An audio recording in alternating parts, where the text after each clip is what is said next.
राजा उग्रसेन के राज्य में एक मजदूर रहता था। वह स्वभाव का बड़ा हंसमुख और बातूनी था। एक दिन प्रातःकाल वह बाजार में मजदूरी की आश में खड़ा था। कुछ देर बाद एक परम सुंदर स्त्री वहां आई और मुस्कुराकर मजदूर से कहने लगी कि अपना टोकरा उठा और मेरे साथ चल। मजदूर अच्छी मजदूरी मिलने की आशा और स्त्री के मधुर व्यवहार से प्रसन्न होकर उसके साथ चल दिया। वह इस बात से बहुत ही प्रसन्न हुआ कि सुबह सुबह ही अच्छा काम मिल गया। कुछ दूर जाकर स्त्री ने एक मकान के सामने खड़ी होकर ताली बजाई। कुछ देर में एक सफेद लंबी दाढ़ी वाले व्यक्ति ने द्वार खोला। स्त्री ने उसे कुछ रुपए दिए और उस बूढ़े व्यक्ति ने उसका आशय समझकर घर के अंदर से उत्तम मदिरा का एक घड़ा उसे दे दिया। स्त्री ने घड़ा मजदूर के सर पर रखवाया और बाजार में आ गई। बाजार में उसने बहुत सी वस्तुएं खरीदी। इतनी चीजें उसने ली कि टोकरे में बिल्कुल जगह न रही। मजदूर कहने लगा, अगर मुझे मालूम होता कि आप इतना सामान खरीदेंगी तो मैं अपने साथ एक ऊंट रख लेता। मजदूर टोकरा उठाकर स्त्री के साथ चला। काफी दूर जाने के बाद वे दोनों एक विशाल रहस्यमयी भवन के पास पहुंचे, जिसके दरवाजे हाथी दांत से निर्मित थे। स्त्री ने भवन के दरवाजे के आगे खड़े होकर ताली बजाई।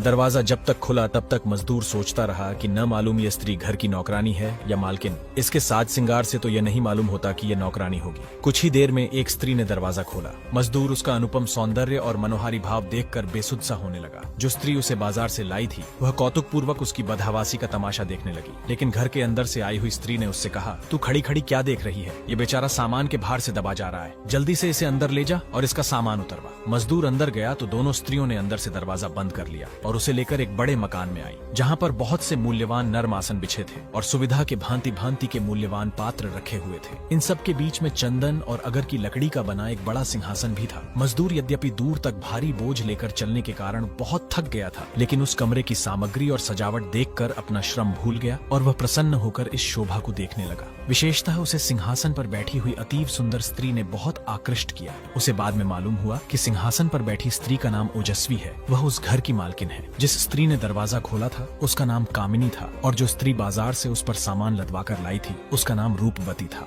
ओजस्वी ने कहा, इस बेचारे मजदूर के सर से सामान तो उतारो, ये बोझ के मारे मरा जा रहा है। कामिनी और रूपवती ने मिलकर उसके सिर से टोकरा उतरवाया और उसमें से सामान निकालने लगी। ओजस्वी ने उसे इतना पैसा दिया जो उसकी साधारण मजदूरी से कहीं अधिक था। वह आशा से अधिक मजदूरी पाकर खुश तो बहुत हुआ, लेकिन उसका मन वहाँ की वस्तुओं में इतना लगा था कि वह वापस न हुआ। उसे यह देखकर भी आश्चर्य हुआ कि यद्यपि घर में 3 स्त्रियां ही थीं, तथापि खाने पीने की सामग्री इतनी थी जो 30 व्यक्तियों को काफी होती। मजदूर वहाँ से न हटा तो ओजस्वी ने पहले तो सोचा कि वह कुछ देर और सुस्ताना चाहता है, लेकिन जब उसे बहुत देर हो गई तो उसने कहा कि क्या बात है, तू जाता क्यों नहीं? क्या तुझे मजदूरी कम मिली है? रूपवती, इसे कुछ और पैसे देकर विदा करो। मजदूर ने कहा, मालकिन, मैंने मजदूरी आशा से अधिक पाई है, किंतु आपके सम्मुख कुछ निवेदन करना चाहता हूँ। मैं जानता हूँ कि जो मैं कहना चाहता हूँ वह मेरी उद्दंडता है, किंतु मुझे आशा है आप मुझे क्षमा करेंगी और मेरी बातों पर नाराज नहीं होंगी। मुझे यहाँ बहुत सी बातें आश्चर्यजनक लग रही हैं। मैंने आप जैसी रूपवती कोई भी महिला नहीं देखी। मुझे यह देखकर भी बड़ा आश्चर्य हुआ है कि यहाँ कोई पुरुष नहीं है। बगैर पुरुष के स्त्रियों का रहना और बगैर स्त्रियों के पुरुषों का रहना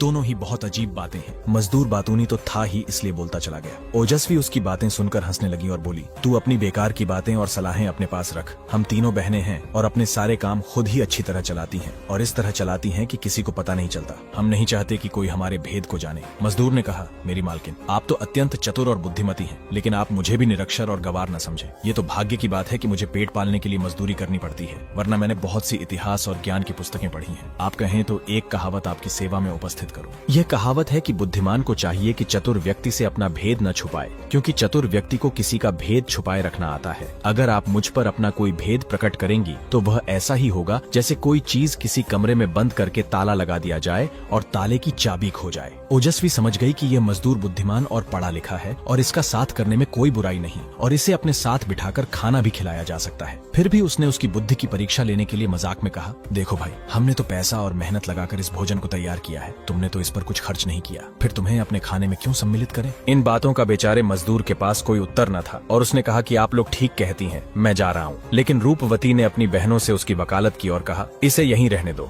यह अपनी बातों से हमारा मनोरंजन करेगा और अपने विनोदी स्वभाव के कारण हमें हंसाता रहेगा। तुम्हें नहीं मालूम यह जबरदस्त किस्म का मस्करा है। बाजार से यहाँ तक सारे रास्ते यह हंसी मजाक की बातों से मुझे हंसाता आया है। मजदूर को रूपवती की बातें सुनकर बड़ा संतोष हुआ। उसने कहा, आप लोगों की बड़ी कृपा होगी अगर मुझे अपने साथ रहने दे। मैं गरीब हूँ, किंतु किसी का उपकार मुफ्त में नहीं लेना चाहता और तो मेरे पास कुछ नहीं, लेकिन अपनी कृपा के बदले यह मजदूरी जो आपने मुझे दी है वह स्वीकार कर लीजिए। यह कहकर मजदूर ने ओजस्वी के सामने मजदूरी के पैसे बढ़ा दिए। ओजस्वी ने मुस्कुराकर कहा, हम दी हुई चीज वापस नहीं लेते। तुम हमारे साथ रहकर हमारे खान पान में सम्मिलित हो सकते हो, लेकिन शर्त यह है कि हम लोग चाहे चाहे जो कुछ करें उसके बारे में तुम हमसे कुछ नहीं पूछोगे। मजदूर ने उसकी बात को स्वीकार कर लिया। फिर तीनों बहनें वहां आकर बैठ गई और चौथी ओर मजदूर को भी बिठा लिया। मजदूर बड़ा ही प्रसन्न हुआ। उसने थोड़ा सा भोजन किया। फिर रूपवती ने मदिरा की सुराही उठाकर प्याला भरा और अपने देश की रीति के अनुसार पहले स्वयं पिया, फिर अपनी बहनों को दे दिया और चौथा प्याला मजदूर को दिया। मजदूर ने रूपवती का आदर पूर्वक हाथ चूमकर प्याला ले लिया और उसे पीने से पहले एक गीत गाया।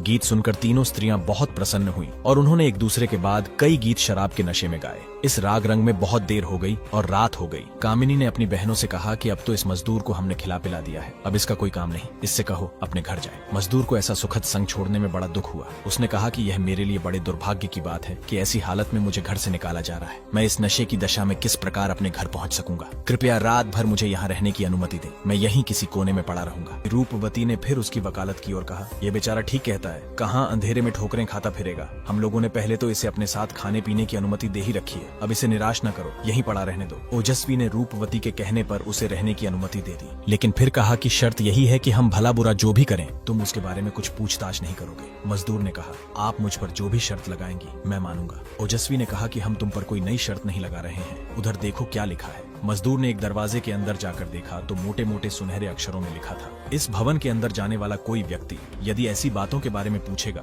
जिनसे उसका कोई संबंध नहीं है तो उसे बड़ी क्लेशकारक बातें सुनने को मिलेंगी, उसे बड़ा कष्ट होगा और वह बहुत पछताएगा। मजदूर ने कहा, आप चिंता न करें, मैं अपना मुंह बंद रखूंगा। थोड़ी ही देर में ज्ञात हुआ जैसे कोई दरवाजा खोलने को कह रहा है। यह शब्द सुनकर कामिनी खड़ी हो गई क्योंकि दरवाजा खोलने वही जाती थी। उसने जाकर दरवाजा खोला और कुछ देर में वापस आकर कहा, दरवाजे पर एक ही जैसे लगने वाले 3 फकीर खड़े हैं ओजस्वी, तुम उन्हें देखकर बहुत हंसोगी। वे तीनों ही दाहिनी आंख से काने हैं और सभी के सिर, दाढ़ी, मूछें, यहाँ तक कि भवें भी मुड़ी हुई हैं। वे इसी समय राजधानी में प्रविष्ट हुए हैं और चाहते हैं कि उन्हें एक रात ठहरने के लिए जगह दे दी जाए, सुबह वे चले जाएंगे। बहन, मेरी प्रार्थना है कि उन्हें यहाँ रहने की अनुमति दे दो। वे रात को यहाँ रहकर हम लोगों का कुछ भला ही करेंगे, हमें किसी प्रकार कष्ट न पहुँचाएंगे। ओजस्वी ने कामिनी से कहा, अगर तुम यही चाहती हो तो उन्हें ले आओ, लेकिन उन्हें भी हमारे घर पर मेहमानी की शर्त बता देना और कह देना कि अंदर दीवार पर जो कुछ लिखा है उसे पढ़ लें। कामिनी बहन की अनुमति पाकर प्रसन्नता पूर्वक दौड़ी गई और तीनों फकीरों को लेकर अंदर आ गई। फकीरों ने ओजस्वी और रूपवती को झुककर सलाम किया और तीनों फकीरों ने भोजन किया। फकीर नशे में आए तो बोले, यहाँ कोई बाजा हो तो हम लोग भी कुछ गाएं बजाएं। कामिनी ने उन्हें वाद्य ला कर दिए और वे बजाने लगे और वाद्यों के सुरों से सुर मिलाकर गाना शुरू किया। वे लोग इस गाने बजाने के दरमियान हंसी ठट्ठा भी करते और ऊंचे स्वर में वाह वाह भी करते। इस सबसे बड़ा शोर होने लगा और सारा भवन गूंजने लगा। इसी बीच उन्होंने सुना कि आधी रात को फिर कोई दरवाजा खड़खड़ा रहा है। कामिनी सदा की भांति दौड़कर गई कि इतनी रात को कौन आया है।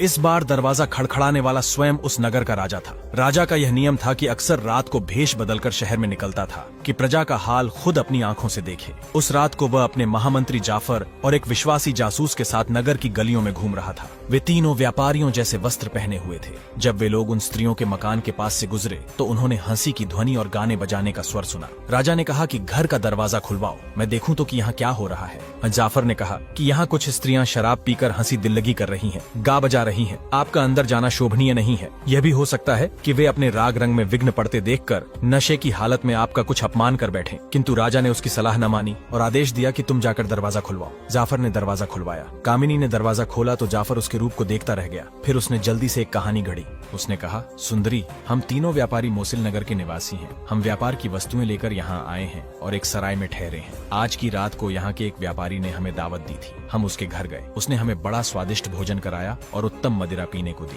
हम लोग नशे में आ गए तो उसने नृत्यांगनाओं को बुलाकर नाचने की आज्ञा दी। इस राग रंग में काफी समय हो गया और नशे की हंसी और नाच गाने से बाहर काफी आवाज जाने लगी। उसी समय संयोगवश शहर का कोतवाल गश्त लेकर उधर से निकला और उसने उस घर पर छापा मार दिया। दरवाजा खुलवाकर उसने सब उलट पलट कर दिया और कई आदमियों को गिरफ्तार कर लिया। हम लोग जान बचाकर एक दीवार से बाहर कूद गए। यह कहकर जाफर ने कहा, हम लोग इस शहर में किसी को नहीं जानते, न यहाँ के मार्ग पहचानते हैं। हमें डर लग रहा है कि हम इधर उधर भटकते हुए सराय पर कैसे पहुँचेंगे। फिर संभव है सराय का दरवाजा बंद हो गया हो और हम रात भर गलियों में भटकते रहे। यह भी संभव है कि वही कोतवाल गश्त लगाता हुआ आ निकले और हम लोगों को बंद कर दे। हमारी दशा बड़ी दयनीय है। सुंदरी, तुम दया करके अनुमति दो तो हम रात भर के लिए तुम्हारे मकान में किसी जगह पड़े रहें। अगर तुम हमें अपनी संगति के योग्य समझो तो हमें अपने गाने बजाने में शामिल कर लो। हम लोग यह तो समझ गए हैं कि तुम लोग गाने बजाने में अति निपुण हो। कामिनी ने कहा, मैं इस घर की मालकिन नहीं हूँ, तुम लोग जरा यहीं ठहरो, मैं मालकिन से तुम्हारी बात करती हूँ। अगर उसने अनुमति दे दी तो फिर कोई दिक्कत नहीं रहेगी और तुम लोग आराम से यहाँ रात बिता सकोगे। यह कहकर कामिनी अंदर गई और अपनी बहनों से नए व्यापारियों की दशा और उनकी प्रार्थना की बात की। उन दोनों ने आपस में और कामिनी के साथ मंत्रणा की और कामिनी से कहा कि उन्हें भी अंदर ले आओ। कामिनी वहां जाकर राजा, जाफर और जासूस को अंदर ले आई। तीनों ने बड़ी शिष्टता और सम्मान से स्त्रियों और फकीरों को प्रणाम किया। उन सब ने उन्हें व्यापारी समझकर उनके अभिवादन का यथायोग्य उत्तर दिया। ओजस्वी ने, जो तीनों बहनों में सबसे बड़ी और सबसे बुद्धिमान थी, उनसे कहा कि हम लोग जो कुछ कहें उसका तुम लोग बुरा न मानना। जाफर ने कहा, तुम सुंदरियों के मुंह से ऐसी कौन सी बात निकल सकती है। आगे की कहानी जानने के लिए इस वीडियो पर मात्र 500 कमेंट पूरे करें।